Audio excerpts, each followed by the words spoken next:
بسم اللہ الرحمن الرحیم۔ Light of history. اسلام کے معزز ناظرین، السلام علیکم ورحمۃ اللہ وبرکاتہ۔ امید ہے آپ سب خیریت سے ہوں گے۔ آج ہم آپ کے لیے تاریخ اسلام کی ایک ایسی عظیم اور دلوں کو روشن کر دینے والی شخصیت کا واقعہ لے کر حاضر ہوئے ہیں جن کی محبت، قربانی اور اخلاص رہتی دنیا تک مثال بن گئے۔ آج کا ہمارا موضوع ہے اللہ کے مقرب بندے، عشق رسول صلی اللہ علیہ وسلم میں ڈوبے ہوئے عظیم تابعی حضرت اویس قرنی رحمۃ اللہ علیہ، ایک ایسی ہستی جنہیں زمین والوں نے کم جانا مگر آسمان والوں میں جن کا مقام بہت بلند ہے۔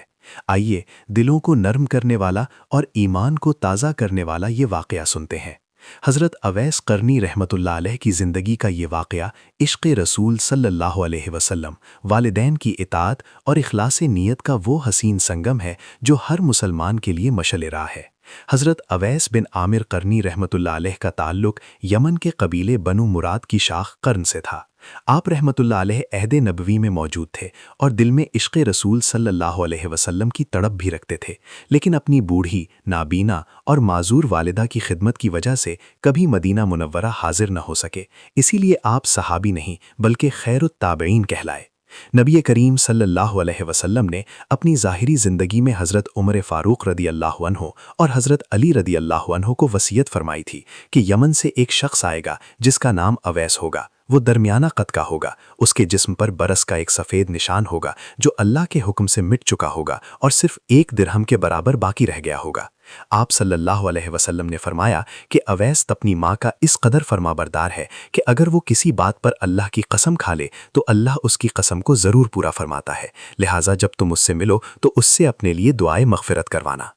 نبی کریم صلی اللہ علیہ وسلم کے وصال کے بعد حضرت عمر فاروق رضی اللہ عنہ اپنے دور خلافت میں ہر سال حج کے موقع پر یمنی قافلوں سے حضرت اویس قرنی رحمۃ اللہ علیہ کے بارے میں دریافت کرتے تھے۔ کئی سالوں کی تلاش کے بعد ایک مرتبہ عرفات کے میدان میں آپ کو ان کا سراغ ملا۔ حضرت عمر رضی اللہ عنہ اور حضرت علی رضی اللہ عنہ جب ان کے پاس پہنچے تو دیکھا کہ ایک سادہ سا شخص اونٹ چرا رہا ہے اور نماز میں مصروف ہے۔ نماز سے فارغ ہونے پر جب حضرت عمر نے ان کا نام پوچھا تو انہوں نے عاجزی سے کہا کہ میں اللہ کا بندہ ہوں۔ جب اصرار کیا گیا تو انہوں نے اپنا نام اویس بتایا۔ حضرت عمر نے ان کے کندھے سے کپڑا ہٹا کر دیکھا تو وہاں وہی درہم کے برابر سفید نشان موجود تھا جس کی نشاندہی اللہ کے رسول صلی اللہ علیہ وسلم نے فرمائی تھی۔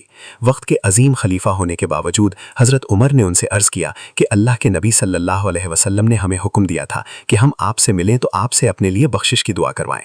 حضرت اویس قرنی رحمۃ اللہ علیہ یہ سن کر زار و قطار رونے لگے اور بڑی عاجزی سے ان جلیل القدر صحابہ کرام کے لیے دعا کی۔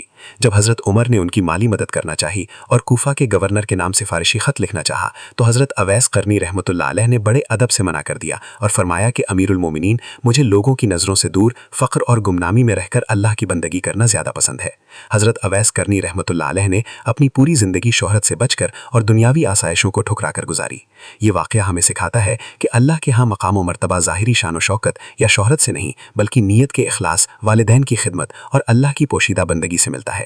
حضرت اویس قرنی رحمۃ اللہ علیہ نے ثابت کر دیا کہ ایک انسان زمین پر گمنام ہو کر بھی آسمانوں میں مشہور ہو سکتا ہے۔